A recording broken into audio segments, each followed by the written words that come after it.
और एपोस्ट्रोफे के बारे में हम लोगों ने पढ़ा था पिछले क्लास में, ठीक है। और ऑफ क्या बताता है? दो सेंस देता है, एक होता है सिलेक्शन का और एक होता है पोजीशन का।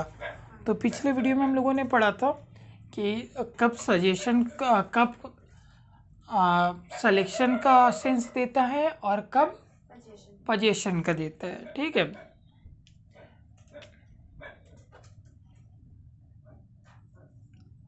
An uncle of Ram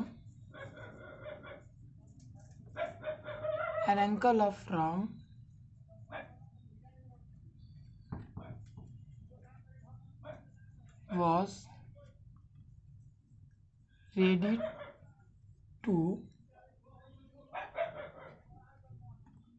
do that work। ये आपका सेंटेंस है। अब आप मुझे बताओ, ready to do.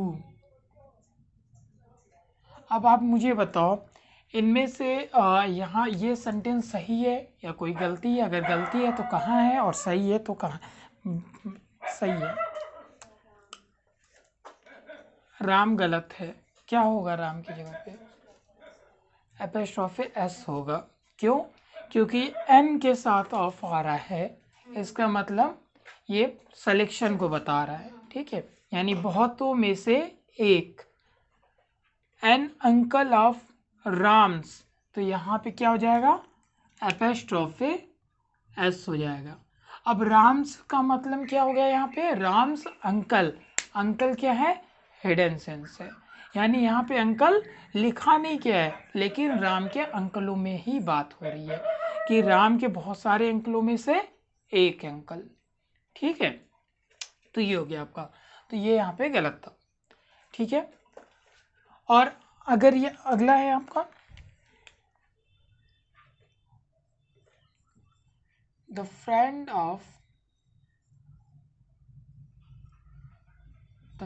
Of Kamal was there, इसमें बताइए क्या गलत है और क्या सही है? और गलत, एपोस्ट्रोफी एस नहीं रहेगा। क्यों नहीं रहेगा? क्योंकि ये स्टार्टिंग कहाँ से है? द से है। द के बाद नाउन ऑफ आया है, तो ये किसको बता रहा है? पोजीशन को बता रहा है, ठीक है। और जब पोजीशन को बताता है तो यहाँ पे मेन ये जो होता है आपका नाउन होता है, एडजेक्टिव नाउन, इसके साथ क्या होता है? एपोस्ट्रोफी एस नहीं लगा रहता है, ठीक है। अगर ये यहाँ पे एस लगेगा तो यहाँ पे क्या होगा? ए होगा, तब ये सही हो जाएगा। यानी इन दोनों सेंटेंसों को आप दो तरीके से सही कर सकते हो, ठीक है। पहला क्या कि आप एन की जगह द कर देते, तब ये सही हो जाता, तब एपोस्ट्रोफी नहीं लगाना पड़ता, है ना भाई। अगर द है, जैसे इसे देखो, द फ्रेंड ऑफ कमल्स, ये गलत है। अभी आप इसको दो तरीके से सही कर सकते हो। कैसे? एपोस्ट्रोफी एस हटा दोगे, ठीक है, या फिर यहाँ पे ए लगा दो। अगर एपोस्ट्रोफी एस हटा दोगे तब भी सही हो जाएगा, द फ्रेंड ऑफ कमल, सही हो जाएगा, ठीक है। और अगर आप एपोस्ट्रोफी एस रखना चाहते हो तो द की जगह ए लिख दो, सही हो जाएगा। तो कल मैंने क्या बताया था, अगर एग्जाम में आ जाए तब और आपसे बोले भाई कौन सा सही होगा, क्या सही करोगे, क्योंकि आपके पास तो दो ऑप्शन है, दोनों तरीके से आप सही कर सकते हो, तब आप क्या करोगे? तब आप देखोगे हमारी स्टार्टिंग में कोई छेड़छाड़ नहीं करोगे, जो आपका यहाँ पे एपोस्ट्रोफी एस है या नहीं है उसके अकॉर्डिंग उसको सही कर लोगे। जैसे ये शुरू से अपना सही आ रहा है, चलता आ रहा है, यहाँ पे आपको एरर दिखा तो आप यहीं पे से सही कर लोगे, ऐसा नहीं करोगे कि यहाँ पे जाके उसे सुधारोगे। हाँ, अगर कोई बोलेगा कि कितने तरीके से सही कर सकते हो, तब भले से आप लिखते हो दो तरीका, भाई यहाँ पे एपोस्ट्रोफी एस लगा दिया, या फिर आप यहाँ पे द करके सेंटेंस को सही कर सकते हो, लेकिन दोनों की मीनिंग अलग हो जाती है। दोनों की मीनिंग इसमें क्या हो जाएगा? द फ्रेंड ऑफ कमल, यानी कमल का दोस्त, कमल का दोस्त, और ए के साथ क्या हो जाएगी? कमल के दोस्तों में से एक, सिलेक्शन को बताता है। ठीक है, तो ये एक छोटा सा डिफरेंस, यानी बड़ा सा डिफरेंस छोटे वर्ड में था, क्योंकि वो पोजीशन की बात करता है और यहाँ पे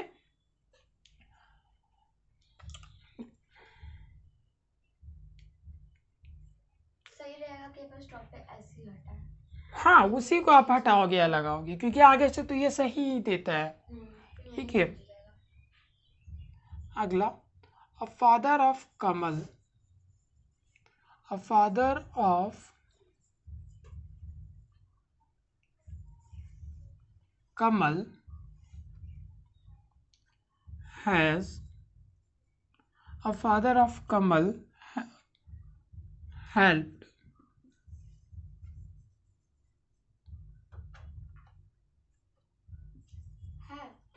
helped oh,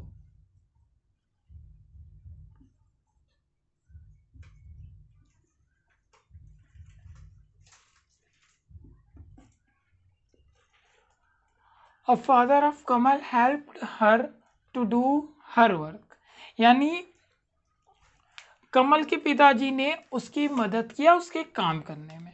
ठीक है, अब यहाँ पे देखो, अ फादर ऑफ कमल, ये बताओ कहाँ पे इधर है, क्या सही कर दे या सही है? वो कमल्स पे कमल पे एपिस्ट्रोफे एस लगेगा, बहुत सही।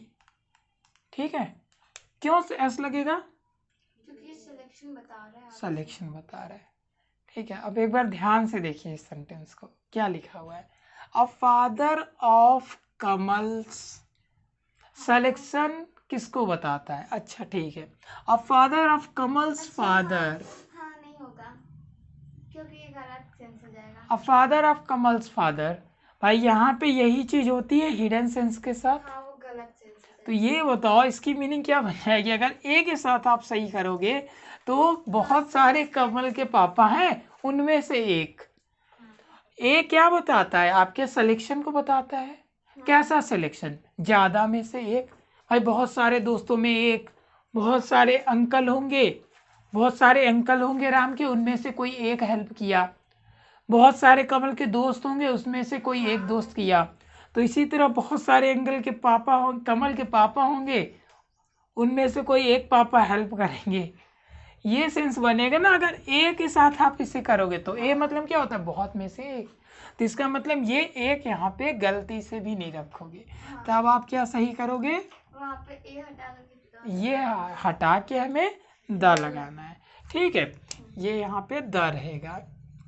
लेकिन आपने तो अभी बोला कि भैया आगे छेड़छाड़ नहीं करना, तो इसका मतलब ये नहीं है कि बहुत सारे पापा उसके बना देंगे।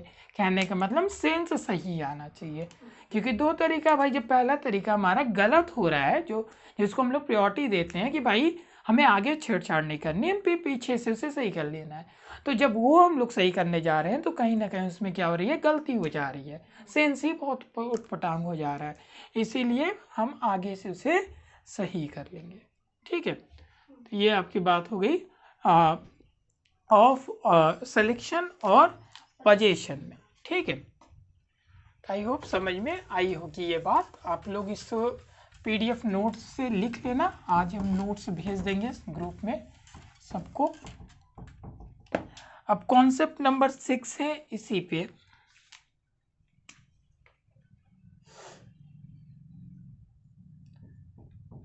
Concept number 6,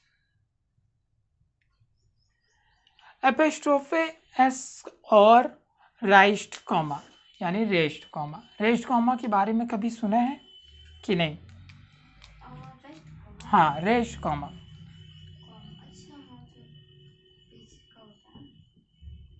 epistrophe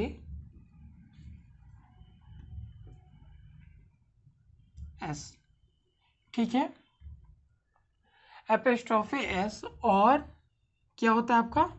rest comma.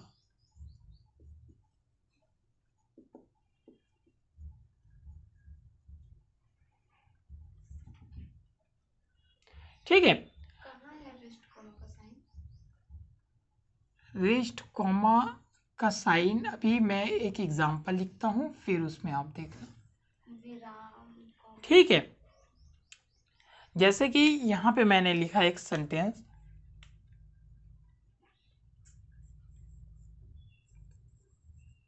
Ram's friend is a very good person. ठीक है, तो यहाँ पे क्या बोला जा रहा है, जब आप इसकी मीनिंग क्या हो जाएगी, Ram's friend is a very good person. Ram का दोस्त बहुत अच्छा आदमी है। हाँ, बहुत अच्छा पर्सन है। तो राम के दोस्त, ठीक है, ये सही है, राम के दोस्त, राम्स फ्रेंड, ठीक है, ये सही है।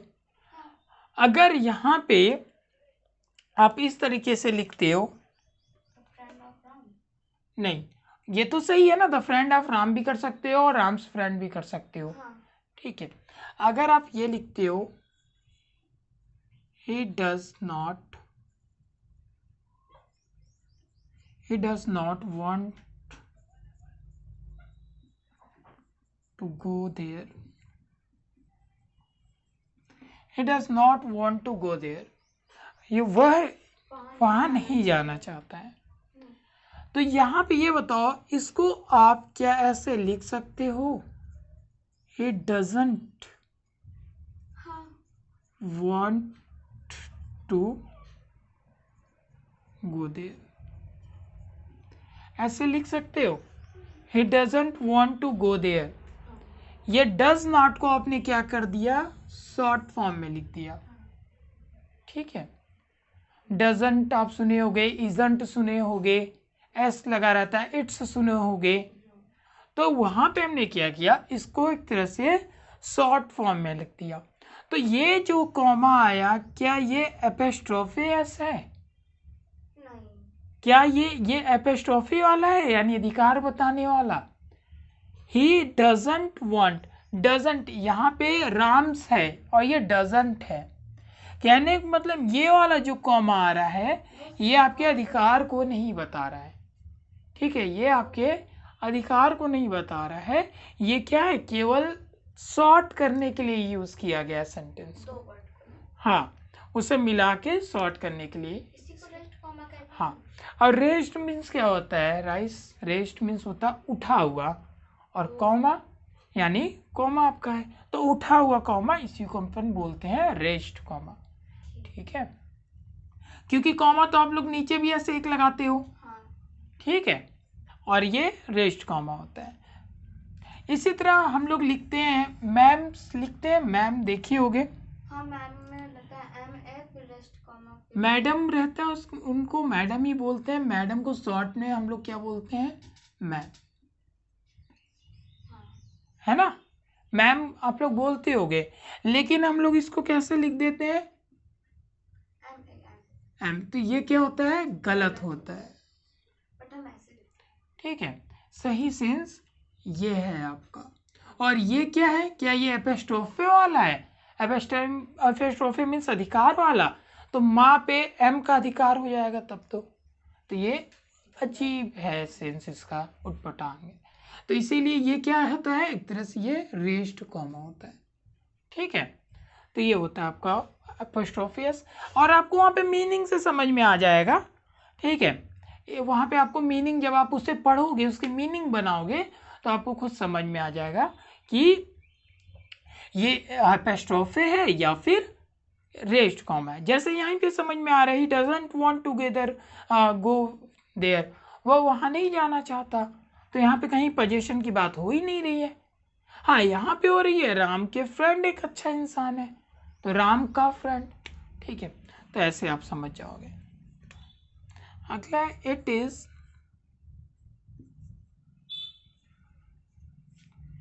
Is my duty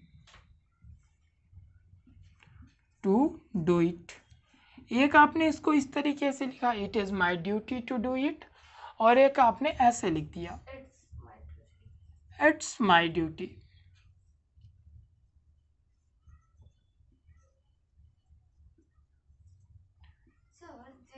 to do it. और इट में क्या होता है, दिस इज माई ड्यूटी नहीं हो सकता? क्यों नहीं हो सकता?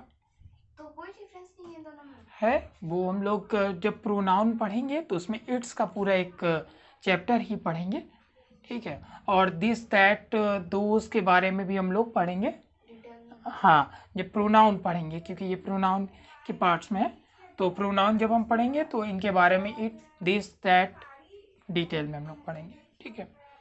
It's my duty to do it, ये मेरी ड्यूटी है, मतलब ये करना मेरी ड्यूटी है। तो यहाँ पे आपने क्या किया, इट और इस को मिक्स कर दिया, इट और इसको क्या किया, मिक्स कर दिया, मिला के यानी शॉर्ट करके लिख दिया, ठीक है। तो क्या यहाँ पे ये पोजीशन बता रहा है, it is my duty to do it, यह करना मेरी ड्यूटी है भाई। तो यहाँ पे कोई पोजीशन की बात नहीं हो रही है, ठीक है। तो यहाँ पे इट्स क्या हो जाएगा आपका, ये रेज्ड कॉमा का काम करेगा, ठीक है। ये क्या करेगा, रेज्ड कॉमा का काम कर रहा है, और ये किसका काम कर रहा है, एपोस्ट्रोफी का। तो ये एक छोटा सा डिफरेंस था, आई होप समझ में आ गया होगा, ठीक है। रेज्ड कॉमा और वर्ड्स भी लिखते हैं ना, गॉड इज को वर्ड्स। हाँ, ऐसे बहुत से लिखते हैं, विल को आप देखोगे शॉर्ट में करके लिखते हैं, विल नॉट को शॉर्ट में लिखते हैं, शैल नॉट को लिखते हैं, कुड नॉट को कुडंट लिखते हैं, आप लोग देखे होगे कॉमा लगा के फिर एंटी लिख देते हैं, है ना। कुडंट होता है, सुडंट होता है, तो एन लगा के अब कॉमा, रेस्ट कॉमा लगा के हम उसे शॉर्ट में कर देते हैं, ठीक है। ये हम लोग उसमें भी काफ़ी यूज़ रहता है जब आप क्वेश्चन टैग पढ़ते हो, क्वेश्चन टैग एक आपका टॉपिक है, तो उसमें भी इसकी काफ़ी यूज़ होती है, तो उसमें रेस्ट कॉमा के बारे में और अच्छे से पढ़ लेंगे हम लोग,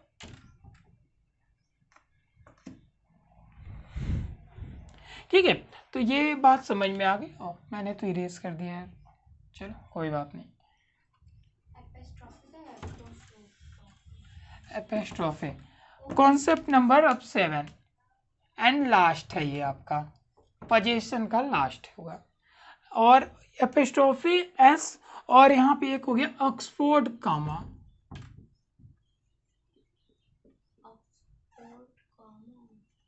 एक और आ गया, अभी आपने रेस्ट कॉमा के बारे में पढ़ा, और जैसे ही उससे खाली हुए एक और आ गया ऑक्सफोर्ड कॉमा, ठीक है। अब ये क्या होता है, देखो एक एग्जांपल लेते हैं,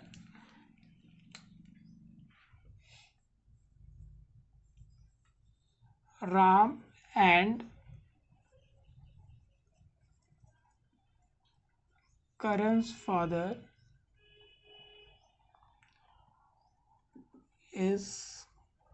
are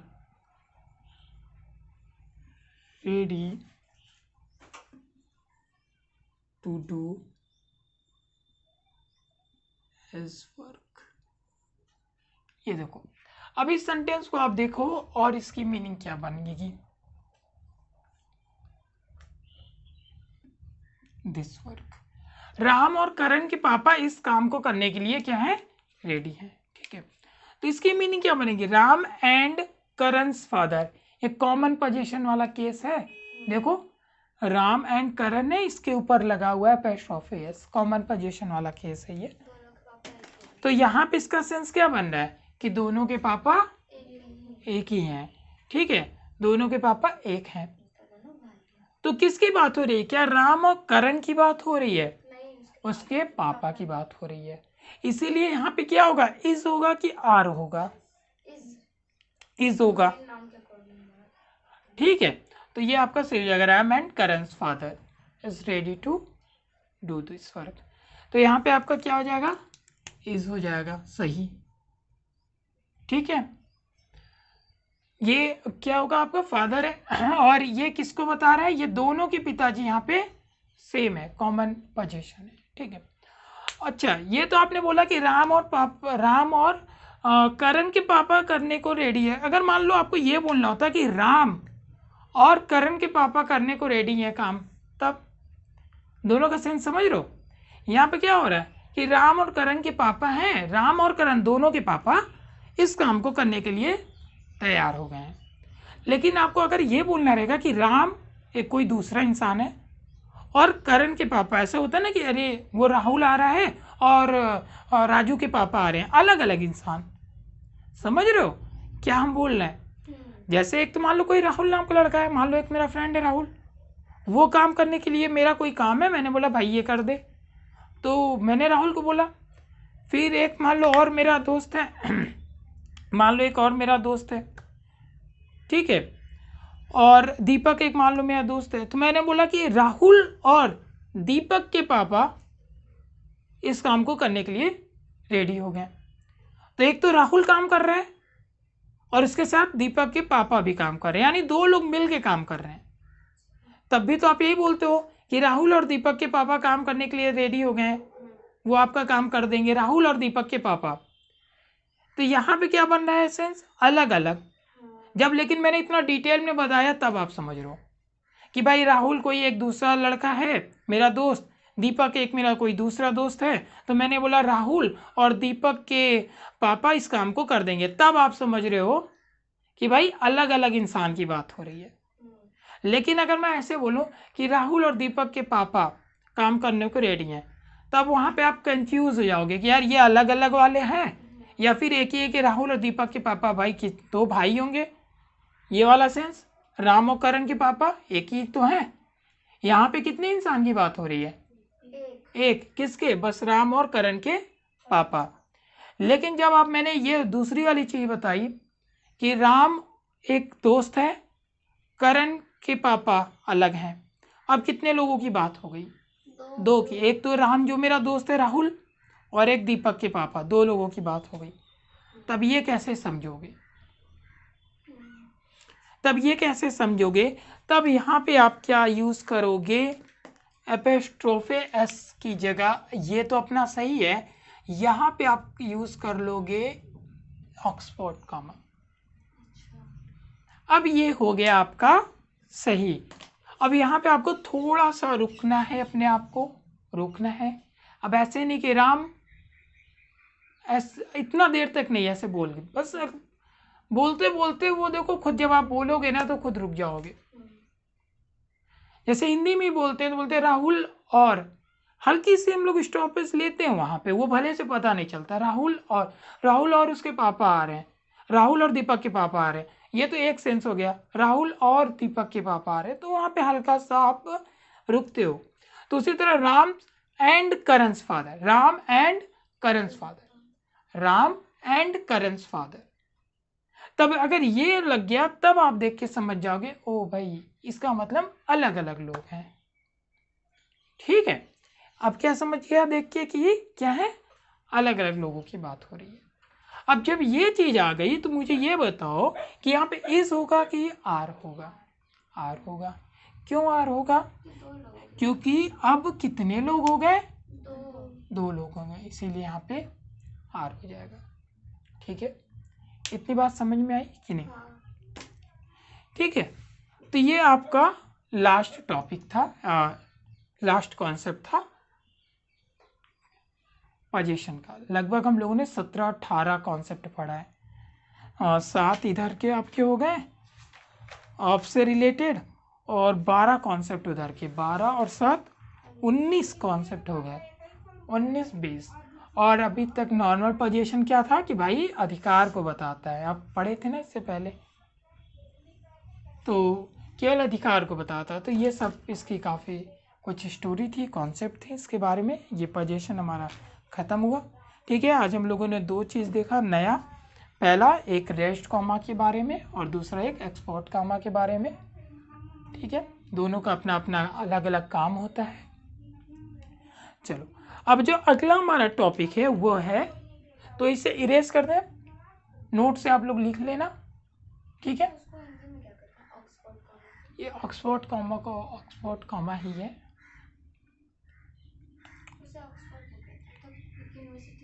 हाँ, बट फिक्स चीज़ें फिक्स रहती हैं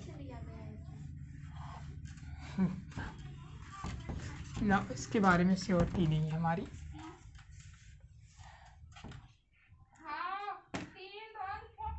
अब यहाँ पे अगला क्या है, नाउन एंड अगला जो हमारा कॉन्सेप्ट है वो है नाउन नंबर। ठीक है, फैन ऑन कर दीजिए।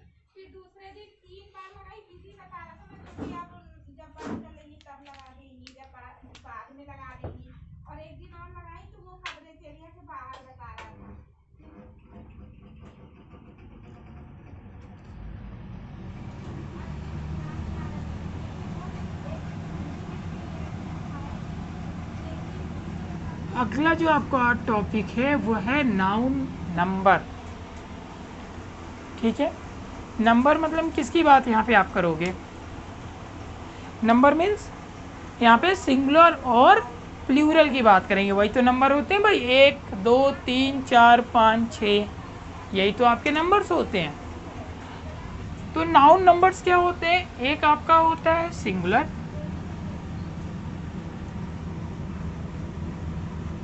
क्या होता है? सिंगुलर, और सेकंड क्या होता है? प्लूरल।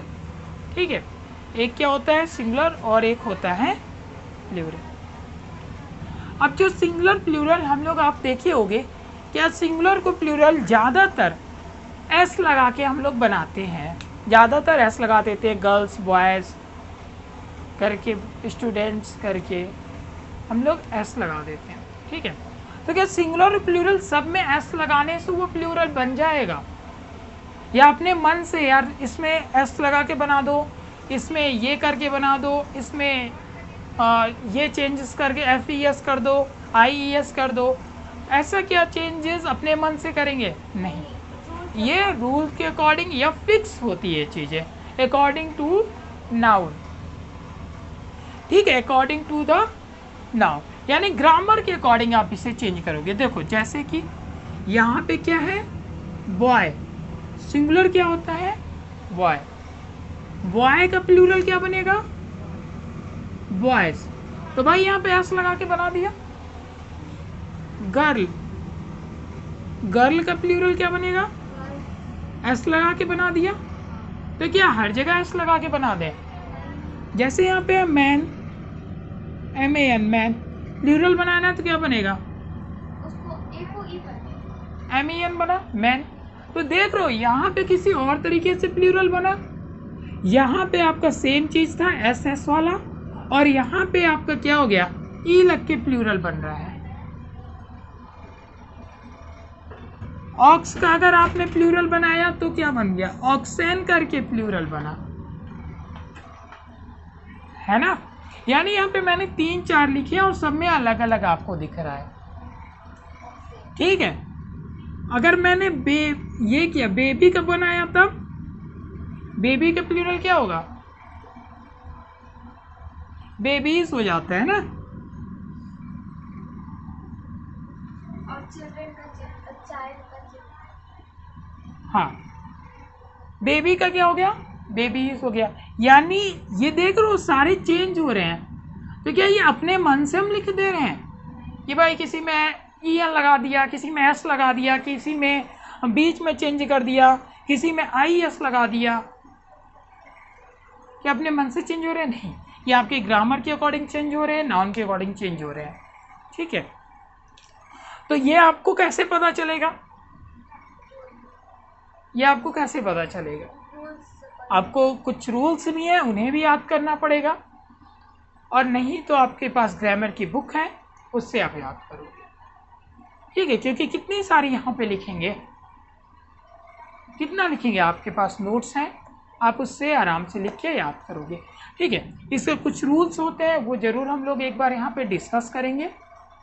ठीक है, तो इतनी चीज़ें, यानी जो नंबर आप इसे सिंगुलर प्लूरल बना रहे हो, ये कैसे बनता है? According to the noun, according to the noun, और आपकी जो ग्रामर है, इंग्लिश ग्रामर। ठीक है, इसके हिसाब से। ठीक है, चलो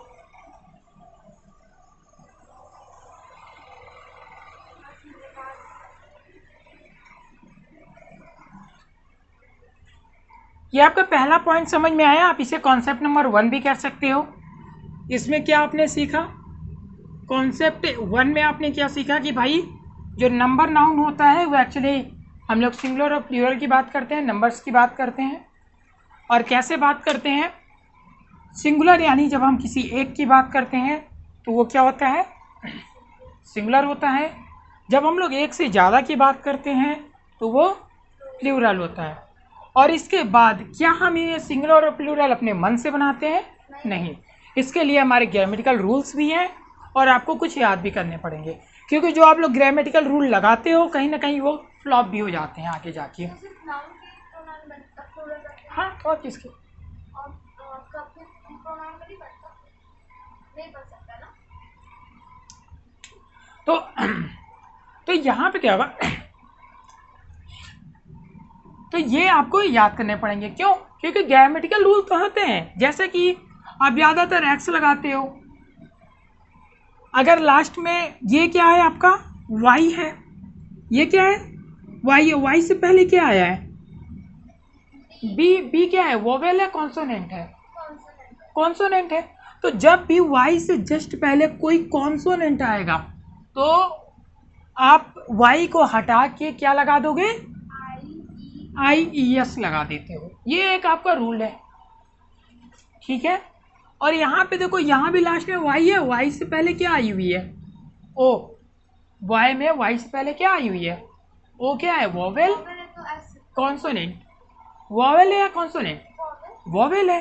तो वाई से पहले अगर वोवेल आएगा तो आप क्या लगाओगे? केवल एस लगा दोगे, प्लूरल बन जाएगा। वोवेल से पहले अगर कोई भी वाई से पहले अगर कोई भी कॉन्सोनेंट आ गया तो आप वाई को बोलोगे चल भाई अब निकल यहाँ से, हट जा, और उसके जगह पे किसको बुला लोगे? 3 रिश्तेदारों को बुला लोगे, जिसका घर है उसी को निकाल दिया, आई ई एस लग जाएगा। इसी तरह एफ के साथ भी होता है। तो ऐसे रूल्स हैं, और ये रूल आगे जाके कहीं ना कहीं, हाँ कहीं ना कहीं ये रूल भी आगे जाके कहीं कुछ जगहों पे फॉलो नहीं करते हैं, गलत हो जाते हैं, ठीक है। तो ज़्यादा अच्छा है कि इन रूल के साथ आप याद भी करो, जितना ज़्यादा से ज़्यादा याद कर सकते हो। ये मैं आपको प्रोवाइड करा दूंगा, आज आपके पीडीएफ भेज देंगे तो आप वहाँ से कर सकते हो, ठीक है। कुछ जगहों पे आपकी ये वॉवेल बदल के प्लूरल बनाते हैं, जैसे वुमेन में, ठीक है। कुछ जगहों पे ये चिल्ड्रेन, जैसे चाइल्ड का चिल्ड्रेन हो जाता है, ऑक्स का ऑक्सेन हो गया, ठीक है। तो ऐसे चीज़ें बदलती रहती है रूल्स के अकॉर्डिंग। समझ में आई बात? तो हम लोग पढ़ेंगे क्या, इस चीज़ को आप याद करोगे, आपको मैं पीडीएफ भेज दूंगा, आप उससे नोट डाउन कर लेना, जो डाउट होगा वो आप हमसे पूछ लीजिएगा। तो हम लोग क्या पढ़ेंगे, इसके बारे में भी हम लोग जो इम्पोर्टेंट रूल्स होते हैं उनको पढ़ेंगे। जैसे आपने अभी पोजीशन के बारे में कॉन्सेप्ट करके एक एक पढ़ा, उसी तरह अब हम लोग पढ़ेंगे नंबर नाउन के बारे में, कि कब हम उसे सिंगुलर मानते हैं, कब हम उसे प्लूरल मानते हैं, और उसके साथ कौन सी वर्ब लगाते हैं, कैसे लिखते हैं, इन सब के बारे में हम लोग जानेंगे, ठीक है। तो ये आपका कॉन्सेप्ट नंबर 1 था। एंड सेकेंड है concept number 2।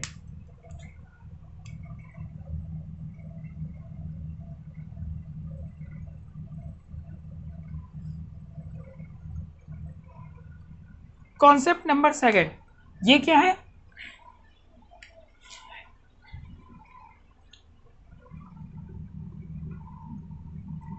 Name of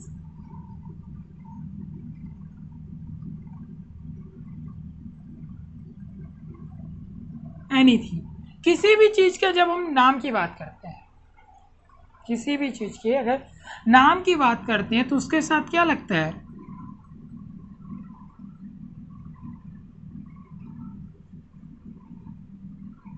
singular verb, ठीक है। अगर हम किसकी बात कर रहे हैं, किसी के नाम की बात कर रहे हैं, तो जाहिर सी बात है सिंगुलर वर्ब ही लगेगा, ठीक है। और ये क्या होते हैं? सिंगुलर नाउन, ठीक है। जैसे कि मैंने एक एग्जांपल लिया,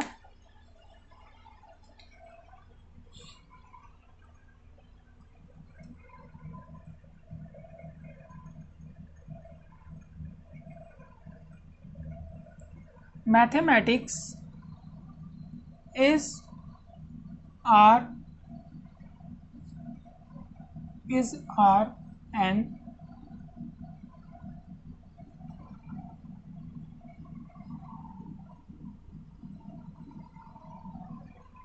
mathematics is an interested subject, ठीक है, interesting. Mathematics is are an interesting subject. ठीक है, अब यहाँ पे मैथमेटिक्स क्या है, इज होगा कि आर होगा? मैथमेटिक्स इज होगा, इज होगा, क्यों? क्योंकि वो सिंगुलर है, सब्जेक्ट है, एक सब्जेक्ट। ये क्या है यहाँ पे मैथमेटिक्स, क्या है ये, क्या प्लूरल को बता रहा है? एस लगाया तो मैथमेटिक्स नहीं, ये एक नाम है आपके, मैथ जिसे आप लोग बोलते हो, तो उसका जब जब पूरा नाम है वो क्या होता है, मैथमेटिक्स होता है। ठीक है, शॉर्ट में हम लोग उसे मैथ बोलते हैं। तो ये क्या है, एक नाम है, तो नाम के साथ क्या होगा, हमेशा सिंगुलर वर्ड लगेगा। ठीक है, इसी तरह आपका दूसरा हो गया इकोनॉमिक्स सब्जेक्ट, सुना है ये? Economics is are a good subject.